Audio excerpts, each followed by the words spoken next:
क्या सिनेमा घर में 3 घंटे बैठने के बाद आप पवित्र हो जाते हैं और 3 घंटे गंगा किनारे बैठ के राधा राधा पवित्र हो जाओगे? कैसी बुद्धि है भैया। गाय के पूरे शरीर में दूध है, लेकिन दूध का स्थान बनाया गया है। वहां बछड़ा जब पिन्हाएगा ऐसे के तो गाय पूरा दूध उतार देगी। ये तीर्थ स्थान भगवान के साक्षात स्वरूप है। भगवान सर्वत्र विराजमान है। मेहंदी के पत्ते में लाली की तरह पूरा पत्ता खोल के देख लो, एक बूंद लाली मिले तो बताना। लेकिन प्रक्रिया है, उसे पीस के लगाओ हाथ में, थोड़ी देर बाद लाली आ जाएगी।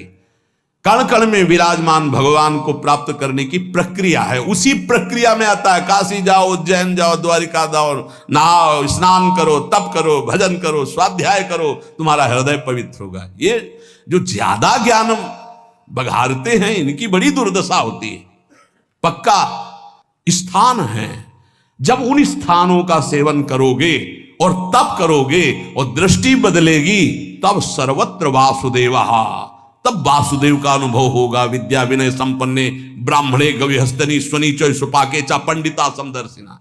ये ब्रह्म ज्ञान बिन नारी नर करे न दूसरी बात, कौड़ी लागी लोभ वश करें विप्र गुरु घात। मन मानी आचरण करते, सुन लिया कि सर्वत्र भगवान है तो तर्क उपस्थित कर दिया। फिर काशी जाने की जरूरत क्या, तीर्थ यातन की जरूरत क्या है? ककारा पढ़ोगे, मात्रा पढ़ोगे, तब शब्द बोलना आएगा। आज जो है हम सीधे ऊपर की बात करते, नीचे से चलना ही नहीं आता है। ये एक स्थिति होती है उपासक की, जब देह भाव शून्य होती, भगवदाकार वृत्ति होती है। मनमानी आचरण करना, मनमानी तर्क उपस्थित करने से भगवत प्राप्ति नहीं होती। देखो शास्त्र कह रहा है, तीर्थादि सेवन महो विधिना ही नाथ। आप ईमानदारी से बताओ, यहां बैठे हो, जो तुम्हारे यहां भाव बन रहे हैं वृंदावन में, वो भला तुम्हें और जगह कहीं प्राप्त होते हैं? बताना। यहां के भाव लेके जाओगे तो और जगह भी भाव में बने रहोगे। लेकिन यहां का वायुमंडल आप ईमानदारी से देखना, क्या यहां के वायुमंडल की समानता आप कहीं कर सकते हो? परम पावन यमुना जी का स्पर्श करके शीतल वायु जो आ रही है, जगह जगह आपको नाम सुनाई देगा, कथा वार्ता सुनाई देगा। ऐसी भगवान की परम पुरियां हैं, भगवान के अवतार के धाम हैं, भगवान की लीला क्षेत्र हैं, भगवान के द्वारा स्थापित किए तीर्थ है। इनकी अवहेलना नहीं करनी चाहिए। ज्यादा ज्ञान नहीं बघारना चाहिए कि अरे ऐसा सब जगह वृंदावन है। वाह, अनुभव करके दिखाओ। वृंदावन की रज का सेवन कर रहे हो, फिर तुम्हारी दृष्टि वृंदावन में हुई तो आप बहुत दूर से वृंदावन का अनुभव कर लेंगे। और अगर यहां की रज का सेवन नहीं हुआ तो कभी अनुभव नहीं कर पाएंगे। कभी नकारना नहीं चाहिए। ये बहुत ज्यादा ज्ञान जिसको ब्रह्मबोध हो गया है, वो स्वयं काशी में विराजमान है। वंदे बोधमयम नित्यम गुरुम शंकर रूपिणम, उन्हीं की शरण में एक से एक ब्रह्म ज्ञानी महात्मा विराजमान, जो प्रेमी जन संपूर्ण ब्रज 84 कोश में, अगर बाहर भी हैं तो यहीं का रसास्वादन किए हुए। साधन भूमि देखो जाके, एक महात्मा के दर्शन कराए, बर्फ में ऐसे बैठे हुए हैं, बर्फ जम रही है और ऐसे खुला शरीर बैठे हुए हैं, लंगोटी लगाए। सर्दी होती तो कांपते हो, स्वेटर और ये दुनिया घूमा। उस तपोभूमि की समानता कोई कर सकता है? हरिद्वार, ऋषिकेश, कैलाश, इनकी तपोभूमियां जो हैं उसकी समानता कोई कर? ये प्रेम भूमि ब्रज, इसकी समानता कोई? अवध की समानता कोई कर सकता है? चित्रकूट की समानता कर सकता है कोई? काशी, द्वारिकापुरी, इसकी समानता हो सकती है? भगवान सर्वत्र है, पर यहां भगवान प्रगट है, यहां भगवान की महिमा प्रकाशित है। जैसे सर्वत्र दूध में घी है, पूरी दूध में नहीं पका सकते, प्रक्रिया के द्वारा जब घी निकलेगा तब उसमें पकेगी। ऐसे ही ये निकला हुआ घी है। ये जो धाम है, भगवान की पुरियां हैं, इनका आदर करना चाहिए, इनका स्मरण करना चाहिए, इनका बंदन करना चाहिए। इस ज्ञानाभिमान में आकर के कहीं अवहेलना ना कर दे। सच्ची बात कहते हैं। आपको विनोद भाषा में लगा होगा, जब भाव की स्थिति चरम अवस्था में चढ़ जाती है तो ऋषभ देव भगवान अपने मल में लौट रहे हैं। मल में, पढ़ के भागवत में देखो, मल हुआ उसी में लौट रहे हैं। ये स्थिति एक परमहंस की, अवधूत योगी की है। अगर तुम पवित्रता का निर्वाह नहीं करोगे तो वहां तक पहुंच ही नहीं पाओगे। अब उनकी स्थिति का सीधे हम नकल करना चाहे तो नरकगामी होंगे। इसीलिए स्थिति से चलना चाहिए। क्योंकि अपवित्र शरीर, अपवित्र बुद्धि, अपवित्र मन, तो अपवित्र चिंतन, तो उसकी दुर्गति तो होगी। बहुत गुरुजनों के चरणों में बैठ करके शास्त्र की बातों को सुलझाना चाहिए, अपने हृदय की स्थिति के अनुसार आगे बढ़ना चाहिए। नकारात्मक सोच भर करके ज्ञान के द्वारा अवहेलना नहीं करनी चाहिए, उसे अज्ञान ही कहते हैं। कह रहे हैं तीर्थादि सेवन महो विधिना ही नाथ, नाकार्येन मनसो मम शोधनो स्यात्। इस मन ने इतना नकारा कि कभी तीर्थ ही नहीं गए, कभी किसी धाम नहीं गए। नाथ, अब मेरी दुर्गति पक्की है, कृपा सिंधु अब आपके चरणों का सहारा है। वेदांत शीलनमपि प्रमितिम करोति ब्रह्मात्मनः प्रमति साधन संयुतस्य नैवास्ति साधन लवो मयि नाथ तस्यात् तस्मात् त्वमद्य शरणं मम दीन बंधो। ये ज्ञान स्वरूप का बोध कराता है, ये ज्ञान सत्य का अनुभव कराता है। पर प्रभु ज्ञान ऐसा जो बोध कराए, सत्य का अनुभव कराए, उससे विमुख होकर के हम ज्ञान का सच्ची मानिए। अगर आपके जीवन में भजन नहीं है तो ये ज्ञान की बातें सुनकर, दूसरों को सुनाकर आप भगवान के अस्तित्व को भी स्वीकार करने लायक नहीं रहेंगे। जब तक हम गुरुजनों के चरणों में बैठ करके आराधना नहीं करते, तब तक वो ज्ञान अज्ञान ही होता है। अगर ऐसा होता तो उपनिषदों में आप देखो, ब्रह्म ऋषियों के चरणों की 12-12 वर्ष तक आराधना की, तब उनको एक सूत्र दे दिया, तब उनको अनुभव में आया। आज मनमानी आचरण करते हैं और ज्ञान की बातें सुन करके भगवान की आराधना, तीर्थों का, धामों का, नाम का, रूप का, लीलाओं का, इनका खंडन करते हैं। पता नहीं भगवान की कैसी विचित्र माया है, कौन सा ज्ञान प्राप्त हो गया। ब्रह्मात्मना प्रमति साधन संयुतस्य, ये ज्ञान ब्रह्मात्म बोध के लिए है।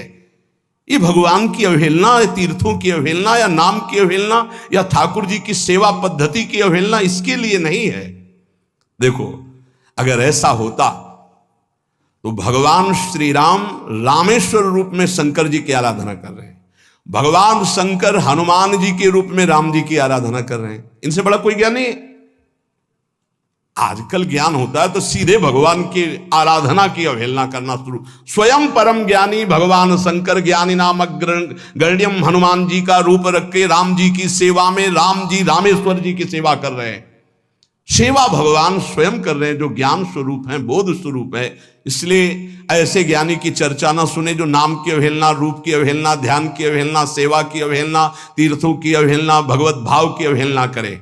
आजकल ऐसे ज्यादा पाए जाते हैं जो भगवान से विमुख करने वाली बात कही जाती है। इसलिए सावधान होकर कानों में वही शब्द पड़े जिससे दीन बंधु भगवान की आराधना बन जाए और भगवत प्राप्ति हो जाए। ज्ञान क्या है? बोले वेदांत शीलनमपि प्रमतिम करोति ब्रह्मात्मना प्रमति साधन संयुक्त। ये वेदांत शील जो ज्ञान है, मनन करके आत्मस्वरूप को प्राप्त करने के लिए, आत्मस्वरूप आत्मबोध के लिए है। नैवास्त साधन लवो मयि नाथ तस्या तस्मात् त्वमद्य शरणम मम दीन बंधु। हे हरि, मेरे में अब कोई साधना नहीं बची, मैं बहुत नीच हो गया हूं, कोई साधन नहीं, मैं आपकी शरण में हूं। आज इस शरणागति का भाव इसलिए सुनाया कि इसको मनन करो। सब साधनों का सार भगवान की शरण में होकर नाम जपना है। इसलिए ये शरणागति स्तोत्र सुनाया कि जितने साधन हैं आप ईमानदारी से देख लो, वो कोई ऐसे साधन आपके अंदर नहीं जिससे परब्रह्म की प्राप्ति हो। तो एक उपाय है, तस्मात् त्वमद्य शरणम मम दीन बंधु। हे दीन बंधु प्रभु, मैं आपकी शरण में हूं और इसका फल है राधा राधा राधा राधा। हर समय नाम जप करो, भगवान की शरण में रहो, कभी कहीं किसी की अवहेलना वाणी से मत करो। ऐसे ज्ञान को मत सुनो जो नाम धाम रूप लीला की निंदा करता हो, किसी वैष्णव की, किसी संत की, किसी महाजन की निंदा होती हो। ये सब अज्ञान के ही लक्षण हैं। ज्ञान में एकमात्र श्री भगवान गुरुदेव परब्रह्म परमात्म तत्व आत्मबोध, ये चर्चाएं होती, इनकी चर्चाएं होती। निंदा स्तुति अवहेलना ये सब नहीं। जितने तीर्थ हैं, तीर्थपाद भगवान स्वयं प्रकाशित हैं। अभी आपने महिमा देखी नहीं है, अभी वो स्थिति नहीं है। एक एक तीर्थ का स्वयं भगवत स्वरूप अपना प्रभाव है। इसलिए कभी सौभाग्य मिले तो तीर्थों में जाओ, तीर्थों की अवहेलना मत करो। ये एक एक साधन आचार्यों के द्वारा सुदृढ़ बनाया हुआ मार्ग है जिससे भगवान की प्राप्ति होती। किसी एक साधन को पकड़कर चलो, दूसरे साधन की निंदा मत करो, तो आपका साधन बढ़ेगा और भगवत प्राप्ति करा देगा। ये कलयुग है, इसमें और कोई साधना बने बड़ा मुश्किल। इसलिए हरि शरणम, हरि की शरण में होकर राधा राधा राधा परम मंगल हो जाएगा। प्रार्थना मान लो, बस नाम नाम कलयुग केवल नाम आधारा, सुमिर सुमिर नर उतरहि पारा। नाम जप करते रहो, कानों को बचा के रखो, मन की चिंता मत करो। जहां जा रहा है तुम केवल मत जाना, तुम स्वीकृति मत देना। ये हार जाएगा, तुम जीत जाओगे, क्योंकि तुम्हारे साथ प्रिया जो है। और ये कहां ले जाएगा जब तक स्वीकृति नहीं होगी। खूब बादशाह हो, बादशाह हो, यदि हृदय में नाम चल रहा है, प्रभु का आश्रय, तो मेरी बात मान लो। चाह मिटी चिंता मिटी, मनुआ बेपरवाह, जिनको कछु न चाहिए वो साहन के साह। वो बादशाह है जो भगवान नाम में रत है। कोई चाह नहीं, आगे से आगे हरि व्यवस्था करेंगे, देख लेना। तुम्हें लगता है ऐसा कि बिना किए कुछ हो जाएगा क्या? पक्का मान लीजिए, तुम पूरी सृष्टि की रचयिता को नहीं जानते हो, किसी का सहयोग नहीं लिया, एक भ्रकुटी के संचालन निमिष मात्र में उसने पूरी सृष्टि रच दी। और जब तुम उसके भरोसे होकर के अपने कर्तव्य का पालन करोगे तो क्या मुश्किल रह जाएगा। इसलिए प्रार्थना है, बिना अनुभूत के वचन सुनने से हमारा मार्ग संकटपूर्ण हो जाता है। ऐसा ना समझा जाए कि ज्ञान मार्ग को नहीं जानते हैं। जितना गुरु कृपा से ज्ञान मार्ग को, अष्टांग मार्ग को, अष्टांग योग मार्ग को, कर्म योग मार्ग को, तब हम तुमसे कह रहे हैं सबका सार है। तस्मात् दुमत्य शरणम मम दीन बंधु, दीन बंधु हम तुम्हारी शरण में हो। राधा राधा, सार बात पकड़ लो। अगर पकड़ कर पार होना चाहते हो, तर्क करके कोई पार नहीं हुआ, तैर कर कोई पार नहीं हुआ। जब पार हुआ तो भगवान के भरोसे में पार हुआ। भगवान स्वयं कह रहे हैं, दैवी हे सा गुणमयी मम माया दुरत्या मामेव ये प्रपद्यन्ते माया में ताम तरन्ति ते। मेरी शरण में आ जाओ, मैं तुम्हें पार करूंगा। तेसाम अहम समुद्धरता मृत्यु संसार सागरात। इस वचन को पकड़ लो, हरि शरणम, अंदर से हरि की शरण में। और राधा राधा राधा, ये हम सार बात बता रहे हैं। अगर पकड़ लिए तो बेड़ा पार हो गया। मान लेना तुम्हारा आखिरी जन्म है, और ना पकड़ पाए तो हो सकता है फिर जन्म लेना पड़े, क्योंकि और किसी साधन में इतना बल नहीं। करके देख लिए हैं, एक करके बोल रहे हैं, गुरु कृपा से साधन करके बोल रहे हैं। ये इसलिए बता रहे तुम्हें विश्वास हो जाए। गायत्री अनुष्ठान, महावाक्य, सन्यास, तब बोल रहे हैं। हे छाती की बात बोल रहे हैं, राधा राधा राधा। अपने ही नहीं, राधा बाबा बड़े बड़े महापुरुषों की। अगर तुम्हारी पकड़ में आ रहे हो तो आखिरी जन्म है। प्रभु की शरण में हो जाओ, और राधा राधा राधा, कोई बाधा नहीं पहुंचा सकती। बिना राधा को मिलाए राधा नाम छोड़ेगा नहीं तुम्हें। बस राधा राधा राधा।